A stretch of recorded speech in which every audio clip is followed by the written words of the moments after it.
ప్రేక్షకులైన వారికి నా శుభాభివందనలు తెలియపరుస్తున్నాను.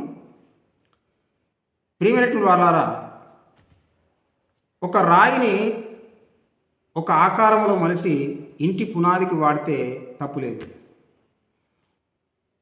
జంగల్లో ఉన్నటువంటి ఒక కల్పన తీసుకొచ్చి దాన్ని ఒక ఆకారంలోకి మలిచి ఒక ఆట వస్తువును తయారు చేసి పిల్లలకు ఇస్తే తప్పులేదు. లేదా ఒక బల్లానో ఇంకా ఏదైనా సామాగ్రి చేసి వాడుకుంటే తప్పులేదు.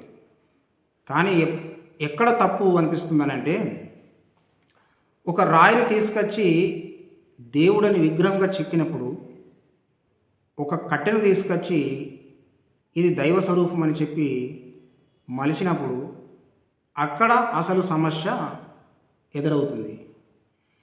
ఎందుకనంటే, ఈ యొక్క రాయిని ఈ యొక్క కలపను విగ్రహంగా మలచడంతోనే అయిపోకుండా ఇంకా మరి బంగారు విగ్రహాలు, కాంస్య విగ్రహాలు, వెండి విగ్రహాలు, విలువైనటువంటి లోహాలతో చేయబడినటువంటి విగ్రహాలు, విలువైనటువంటి రాళ్లతో చేయబడినటువంటి విగ్రహాలు మలిచినప్పుడు ఏకంగా ఒక దొంగనే వచ్చి ఆ విగ్రహాలను దొంగిలించకపోతాడు. ఎందుకనంటే ఆ దొంగకు కూడా తెలుసు, ఆ యొక్క విగ్రహం కన్నులుండి చూడదు, చెవులుండి వినదు, ముక్కుతో వాసన చూడదు, చేత్తో ముట్టుకోదు, అది నన్ను ఏ విధంగా కూడా, లేకపోతే ఆ దేవుడు అనేటువంటి వ్యక్తి నన్ను ఏ విధంగా కూడా పట్టుకోడు, పట్టించడు అన్న సంగతి తనకు తెలుసు. కాబట్టి ఆ బంగారు విగ్రహం ఉంటే ఆ బంగారు విగ్రహాన్ని ఎత్తుకెళ్తాడు. ఇప్పుడు ఏమైపోతుందనంటే, ఒక మంచి ఉద్దేశంతోటి ఒక విగ్రహాన్ని తయారు చేసుకొని మనం ఆరాధన చేస్తూ ఉంటే దానికి ఒక చెడు రియాక్షన్ వస్తుంటున్నది, దానికి ఒక చెడు ప్రతిచర్యగా ఒక చెడు జరుగుతున్నట్టుగా మాకు కనబడుతున్నది. అయితే ఇప్పుడు మనము గ్రహించాల్సినటువంటి విషయం ఏంటిదనంటే, ఈ మానవుడు మరి ఒక విగ్రహమును తయారు చేసినప్పుడు ఈ విగ్రహమునకు ఏ విధమైనటువంటి ప్రాణం లేదు, జీవము లేదు. ఈ జీవమున్న మానవుడు, ఈ ప్రాణమున్న మానవుడే జీవం లేని ఒక వస్తువును తయారు చేసుకుని దేవుడు అని చెప్పుట్లో మరి ఈ యొక్క వ్యక్తి నిజముగానే ఆ యొక్క విగ్రహానికి బానిస అయిపోతుంటున్నాడు. వాస్తవంగా ఈ విగ్రహమే ఈ మొక్కుచున్నటువంటి వ్యక్తి చేత తయారు చేయబడ్డది కదా. అంటే ఒక మానవుడే తయారు చేశాడు, మానవుడే మళ్ళీ దాన్ని మొక్కుతున్నాడు అని అంటే అసలు ఏది గొప్ప? విగ్రహము ఎన్నటికీ గొప్ప కాదు. ఎందుకంటే విగ్రహం ఈ మానవుని చేతనే చేయబడినది. సరే, మరి ఈ మానవుడు ఏమంటున్నాడంటే, లేదు లేదు, ఆ యొక్క విగ్రహము ఒక దేవుని యొక్క ప్రతిమా స్వరూపము. ఆ దేవుడు ఒకప్పుడు ఉన్నాడు, ఆయన చరిత్ర ఉన్నది. ఆ చరిత్రను జ్ఞాపకం చేసుకోవడానికి విగ్రహం తయారు చేసి ఆయనను స్ఫూర్తిగా తీసుకొని మేము ఈ విధంగా ఆరాధిస్తున్నామని అంటారు. సరే, మంచిది, చాలా సంతోషము. కానీ ఆ చరిత్రను ఆధారం చేసుకొని ఇప్పుడు అక్షర పరబ్రహ్మ అంటే ఆ దేవునికి సంబంధించినటువంటి చరిత్ర రాయబడినప్పుడు దాన్ని చదివి తెలియని వారికి తెలియపరుస్తూ, లేదా ఆ అక్షర బ్రహ్మగా ఉన్నటువంటి మాటలు ఏవైతే ఉన్నాయో భక్తిలో భాగంగా ఈ వాక్యాన్ని ప్రచారం చేయడం ద్వారా కూడా దేవుణ్ణి ఆరాధించవచ్చు. ఒక్క మాటలో చెప్పాలనంటే మరి ఆ దేవుని గురించి, ఆయన లక్షణాల గురించి, ఆయన మంచితనం గురించి ఇతరులకు జ్ఞాపకం చేసి ఆయన లక్షణాల అనుగుణంగా నడుచుకోవాలని చెప్పి బోధించడం ద్వారా నువ్వు దేవుణ్ణి ఆరాధించవచ్చు. అయితే ఇప్పుడు ఏమవుతుందనంటే, ఒక విగ్రహం పెట్టినంతలోనే అక్కడ అయిపోతలేదు. ఆ విగ్రహం పెట్టుడుతోటే ఇంకా అనేకమైనటువంటి పనులు ఆరంభమవుతుంది. అవి ఏంటి అని అంటే, విగ్రహాన్ని స్నానం చేయించాలి, బట్టలు తొడగాలి, పాలాభిషేకము, నూనె అభిషేకము, అంతేకాకుండా నెయ్యిని ఆ యొక్క యజ్ఞయాగాదుల్లో వాడడం. ఇంకా మరి ఎన్నెన్నో వస్తువులతోటి ఆ యొక్క విగ్రహాన్ని అలంకరించి మరి వృధా చేయడం. నీటి అభిషేకం అని, పాలాభిషేకం అని, నూనె అభిషేకం, తైలాభిషేకం అని, ఈ విధంగా అనేకమైనటువంటి అభిషేకాలు చేస్తూ అది కేవలము ఆ పాలను, ఆ యొక్క నూనెను, ఈ పూజ సామాగ్రి ఏవైతే వాటన్నిటినీ నేలపాలు చేయడం ఏదైతే ఉన్నదో అది సరైనది కాదు. అయితే వాస్తవంగా చూసినట్టయితే మరి వేదాలు ఏం చెప్తున్నాయి విగ్రహారాధన గురించి? యజుర్వేదము 40వ అధ్యాయము 9వ మంత్రము ఏమని అంటుందనంటే, అందంతమా ప్రవిశంతియే సంభూతి ముపాసతే తదో భూయ ఇవతేత మోయ ఉసంభూత్యారత అని అంటుంది. అంటే అర్థం ఏంటిది అంటే, జీవ నిర్జీవ వస్తువులు ఈ ప్రకృతిలో ఉన్నాయి కదా, ఈ వస్తువులను ఆరాధింపకూడదు. అయితే వీటిని సృష్టించినటువంటి ఆ పరమాత్మ ఆయన సజీవుడైన దేవుడు గనుక ఆయననే ఆరాధించాలి. ఒకవేళ గనక వీటిని ఆరాధిస్తే మీరు అజ్ఞానం అనేటువంటి అంధకారంలోనికి వెళ్ళిపోయి మీరు నరక బాధలు అనుభవిస్తారు అని చెప్పి ఈ యొక్క శ్లోకం తెలియపరుస్తుంది, లేదా మంత్రం తెలియపరుస్తుంది. కాబట్టి వేదం కూడా విగ్రహారాధన చేయకూడదు అని చెప్పింది. బైబిల్ అదే చెప్పింది. బైబిల్లో ఒక మాట ఏమున్నదనంటే, యెషయా గ్రంథము 30:12-13లో ఈ 3వ లైన్లో ఒక మాట ఉన్నది. ఏంటిదనంటే, మీరు కృత్రిమమును నమ్ముకొని అట్టి వాటిని ఆధారము చేసుకుంటారు కనుక. కృత్రిమము అని అంటే డూప్లికేట్, దేవుని తయారు చేశారు కదా, అంటే దేవుణ్ణి నకలు చేసి తయారు చేశారు కనుక అది దాన్ని కృత్రిమము అని అంటారు. కృత్రిమము నమ్ముకొని వాటిని ఆధారం చేసుకుంటారు కనుక అది దోషము. కనుక మీరు పడిపోవడానికి ఈ యొక్క కృత్రిమైనటువంటి ఈ విగ్రహాలు కారణమవుతున్నవి అని చెప్పడం జరిగింది. అంటే మన అంతిమం యొక్క ఫలితము, అంటే మన యొక్క చేసేటువంటి పనికి దానికి ఫలితం ఏంటిదని అంటే మనమే పతనమైపోతాము అని చెప్పి. ఇప్పుడు ఈ విధంగా మనము మన భక్తిని ఈ విగ్రహారాధనలో ఈ విధంగా మనం చేస్తూ పోతుంటే అసలు దేవుడు కూడా సమర్థించనప్పుడు మనం ఆ విగ్రహారాధన ఎందుకు చేయాలి? అందుకోసము ఈ విగ్రహారాధన ఇలా చేయకుండా ఏం చేయాలి అని అంటే, బైబిల్ ఏం చెప్తుందనంటే, యోహాను సువార్త 4వ అధ్యాయం 20వ వచనం ఏం చెప్తుందనంటే, చూచిన నీ సహోదరుని ప్రేమించని నీవు చూడనటువంటి దేవుణ్ణి ఎలా ప్రేమించగలవు అని చెప్పి సూటిగా ప్రశ్న వేస్తుంది. అంటే ఒక సహోదరుడు ఉన్నాడు, నీ పక్కనే ఉన్నాడు, నీ పొరుగువాడే ఉన్నాడు, అతడు ఆపదలో ఉన్నాడు, అతనికి వెళ్ళి నువ్వు సహాయం చేయలేని నీవు, నీ ప్రేమను చూపలేని నీవు, కనబడుతున్నటువంటి నీ సహోదరునికే నువ్వు సహాయం చేయనప్పుడు కనబడనటువంటి దేవుని పట్ల నీవు భక్తి కలిగి ఉన్నావని చెప్పి ఎలా చెప్పగలవు? అది ఎలా నమ్మబడుతుంది?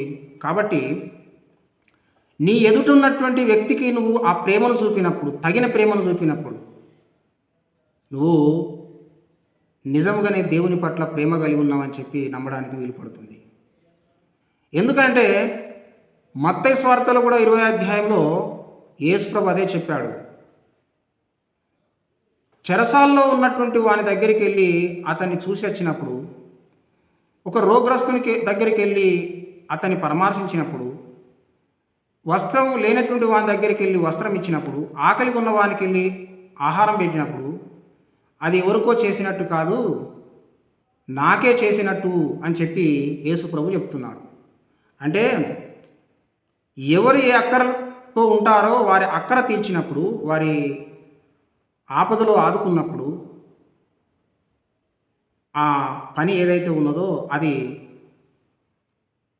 వారికి చేసిన మాత్రమే కాదు, అది నాకు కూడా చేసిన దాంతో సమానము అని చెప్పి చెబుతున్నాడు అనమాట. అంటే మన యొక్క భక్తి అనేటువంటిది ఇతరుల ఎడల మనము ప్రేమ చూపేది కావాలి అని చెప్పి చెప్తున్నాడు. కాబట్టి మన భక్తి ఎటు వెళుతుంది అని అంటే ఒక విగ్రహమునే అలంకరించి దానిని సేవించుటలోనే మన సమయము, మన యొక్క ఆయుష్, అంతేకాకుండా మన యొక్క డబ్బు వృధా అవుతుంది. ఇప్పుడు ఒకసారి ఏం జరిగిందనంటే, నేను మల్లయ్య అని చెప్పి నేను ఫోన్ చేశాను. అసలు తలిగింది మాత్రం ఎల్లయ్యకు. నేను చాలాసేపు మాట్లాడాను. చివరికి ఇక కొద్దిసేపు అయితే నా బ్యాలెన్స్ అయిపోతున్న విషయం తెలుసుకొని ఇక నేను ముగించే సమయానికి అసలు విషయం ఏమైందనంటే, అతడు మల్లయ్య కాదు ఎల్లయ్య అన్న సంగతి తెలిసింది నాకు. ఇప్పుడు ఏమైపోయింది, నా డబ్బులు, నా యొక్క బ్యాలెన్స్ అయిపోయినాయి. మరలా నేను ఆ యొక్క మల్లయ్యకు చేద్దాం అనుకునే డబ్బులు లేవు అన్నట్టు మన యొక్క జీవితము కూడా, మనం చేసేటువంటి ప్రయత్నాలన్నీ కూడా అవి రాంగ్ నెంబర్కి వెళ్ళిపోతూ ఉంటే మన ప్రయాసం అంతా వృధా అవుతుంది, మన జీవితం కూడా వృధా అవుతుంది, మన జీవిత కాలం కూడా అది వృధాగా గడిచిపోతుంది. కాబట్టి మన యొక్క భక్తి అనేటువంటిది అసలు గురికి తాకాలి, అసలు గమ్యానికి తీసుకుపోయేదిగా ఉండాలి, అది సత్ఫలితాలు తీసుకొచ్చేదిగా ఉండాలి. కానీ దాని ద్వారా దుష్పరిణామాలు, దుష్ఫలితాలు వచ్చే విధంగా అసలే ఉండకూడదు. అందుకే బైబిలు మనకు తెలియపరుస్తున్న సంగతి ఏంటంటే, ఈ సామెతల గ్రంథము 16వ అధ్యాయం 4వ వచనం ఏం చెప్తుందంటే, ప్రతి వస్తువు దాని పని నిమిత్తము కలగజేశాడట దేవుడు. రాయిని కలగజేశాడు, దానికి ఒక పని ఉన్నది. కట్టెను తయారు చేశాడు, కలపను తయారు చేశాడు, దానికి ఒక పని ఉన్నది. ప్రతి వస్తువును దాని పని నిమిత్తం కలగజేస్తే మానవుడు ఏం చేస్తుండు? మానవుడు దాని ఇంటికి వాడుట్లో ఉపయోగిస్తే పర్వాలేదు, దాన్ని లేకపోతే ఇంకేదైనా వస్తువును తయారు చేసుకుంటే పర్వాలేదు, కానీ ఏకంగా దేవుణ్ణే తయారు చేస్తుండు. కాబట్టి చూడనటువంటి దేవుణ్ణి చూసినట్టుగా తయారు చేయడం మూలంగా అది తప్పు అవుతుంది, అది ఖచ్చితంగా తప్పే అవుతుంది. అంతేకాకుండా శాస్త్రం కూడా చెప్తున్నదంటే విగ్రహారాధన కూడా చేయకూడదు అనే చెప్తున్నది. పైగా విగ్రహారాధన చేస్తే నరకం అని చెప్తున్నది. మరి ఏ లేఖనము కూడా మనకు సహకరించినప్పుడు, ఏ అక్షర బ్రహ్మము కూడా మనకు సెలవు ఇవ్వనప్పుడు, మనము ఈ యొక్క విగ్రహారాధన చేయాలని చెప్పి మనకు అనుమతించినప్పుడు మనం ఎందుకు ఈ విగ్రహారాధన చేయాలి? అందుకొరకే ఈ క్రైస్తవులు అనేటువంటి వారు చేస్తున్నది ఏంది, హిందువులు చేస్తున్నది ఏంది? హిందువులు ఏం చేస్తున్నారంటే, ఫలానా గుడి ఉన్నది, ఫలానా పుణ్యక్షేత్రం ఉన్నదని చెప్పి ఆ పుణ్యక్షేత్రానికి వెళుతూ ఉన్నారు. ఒక విగ్రహాన్ని దర్శించడానికి వెళుతున్నారు అనుకుందాం. లేకపోతే ఫలానటువంటి ఒక గంగ స్నానం కానీ గంగకి వెళుతుంటున్నారు.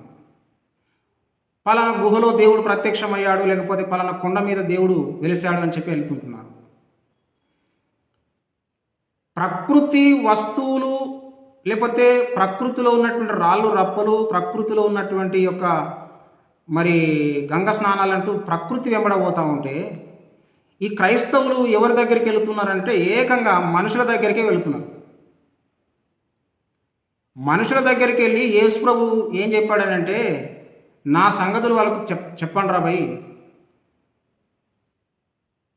మరి నా ప్రేమను పంచండిరా అని చెప్పి వాళ్ళు ఆ విధంగా చెప్పిన మాట మూలంగా వాళ్ళు మనుషుల దగ్గరికి వెళ్తున్నారు. ఇప్పుడు ఏమవుతుందనంటే, ఒక మనిషి మరో మనిషి దగ్గరికి వెళ్ళి అతడు ఏదో రూపకంగా సాయం చేయడానికి ముందుకెళ్తుంటున్నాడు. ఆ సాయంలో మంచితనం ఉన్నదా, కపటం ఉన్నదా, అది తర్వాత సంగతి.